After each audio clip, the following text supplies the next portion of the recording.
फिर मैंने नए आकाश और नई पृथ्वी को देखा, क्योंकि पहला आकाश और पहली पृथ्वी जाती रही थी, और समुद्र भी न रहा। फिर मैंने पवित्र नगर नए यरूशलेम को स्वर्ग पर से परमेश्वर के पास से उतरते देखा, और वह उस दुल्हन के समान थी, जो अपने पति के लिए श्रृंगार किए हो।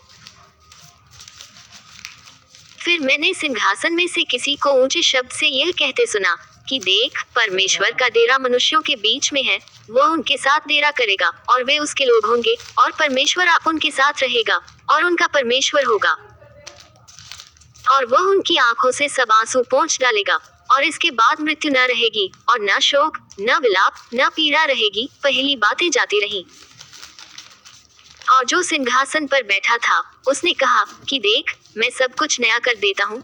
फिर उसने कहा कि लिख ले, क्योंकि ये वचन विश्वास के योग्य और सत्य हैं। फिर उसने मुझसे कहा, ये बातें पूरी हो गई हैं, मैं अल्फा और ओमेगा, आदि और अंत हूँ। मैं प्यासे को जीवन के जल के सोते में से सेंतमेंत पिलाऊंगा। जो जय पाए, वही इन वस्तुओं का वारिस होगा, और मैं उसका परमेश्वर होऊंगा, और वह मेरा पुत्र होगा। पर डरपोकों और अविश्वासियों और घिनौनों और हत्यारों और व्यभिचारियों और टोन्हों और मूर्ति पूजकों और सब झूठों का भाग उस झील में मिलेगा, जो आग और गंधक से जलती रहती है। यह दूसरी मृत्यु है। फिर जिन 7 स्वर्गदूतों के पास 7 पिछली विपत्तियों से भरे हुए 7 कटोरे थे, उनमें से एक मेरे पास आया और मेरे साथ बातें करके कहा, इधर आ, मैं तुझे दुल्हन अर्थात मेमने की पत्नी दिखाऊंगा। और वह मुझे आत्मा में एक बड़े और ऊंचे पहाड़ पर ले गया, और पवित्र नगर यरूशलेम को स्वर्ग पर से परमेश्वर के पास से उतरते दिखाया। परमेश्वर की महिमा उसमें थी, और उसकी ज्योति बहुत ही बहुमूल्य पत्थर अर्थात बिल्लौर के समान यशब की नाई स्वच्छ थी। और उसकी शहर पनाह बड़ी ऊंची थी, और उसके 12 फाटक और फाटकों पर 12 स्वर्गदूत थे, और उन पर इस्राएलियों के 12 गोत्रों के नाम लिखे थे। पूर्व की ओर 3 फाटक, उत्तर की ओर 3 फाटक, दक्षिण की ओर 3 फाटक, और पश्चिम की ओर 3 फाटक थे। और नगर की शहर पनाह की 12 नेवें थी, और उन पर मेमने के 12 प्रेरितों के 12 नाम लिखे थे। और जो मेरे साथ बातें कर रहा था, उसके पास नगर और उसके फाटकों और उसकी शहर पनाह को नापने के लिए एक सोने का गज था।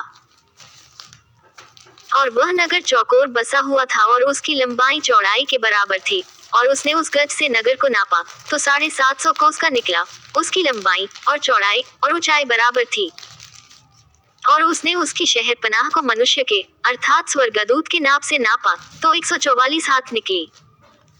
और उसकी शहर पनाह की जुड़ाई यशब की थी, और नगर ऐसे चोखे सोने का था, जा स्वच्छ कांच के समान हो। और उस नगर की नेवें हर प्रकार के बहुमूल्य पत्थरों से सवारी हुई थी। पहली नेव यशब की थी, दूसरी नीलमणि की, तीसरी लालड़ी की, चौथी मरकत की, 5वीं गोमेदक की, 6वीं माणिक्य की, 7वीं पीतमणि की, 8वीं पेरोज की, 9वीं पुखराज की, 10वीं लहसनीय की, 11वीं धूम्रकांत की, 12वीं याकूत की। और 12 फाटक 12 मोतियों के थे, एक एक फाटक एक एक मोती का बना था। और नगर की सड़क स्वच्छ कांच के समान चोखे सोने की थी। और मैंने उसमें कोई मंदिर न देखा, क्योंकि सर्वशक्तिमान प्रभु परमेश्वर और मेमना उसका मंदिर है। और उस नगर में सूर्य और चांद के उजाले का प्रयोजन नहीं, क्योंकि परमेश्वर के तेज से उसमें उजाला हो रहा है, और मेमना उसका दीपक है। और जाति जाति के लोग उसकी ज्योति में चले फिरेंगे, और पृथ्वी के राजा अपने अपने तेज का सामान उसमें लाएंगे। और उसके फाटक दिन को कभी बंद न होंगे, और रात वहां न होगी। और लोग जाति जाति के तेज और विभव का सामान उसमें लाएंगे। और उसमें कोई अपवित्र वस्तु था घृणित काम करने वाला या झूठ का गढ़ने वाला किसी रीति से प्रवेश न करेगा, पर केवल वे लोग जिनके नाम मेमने के जीवन की पुस्तक में लिखे हैं।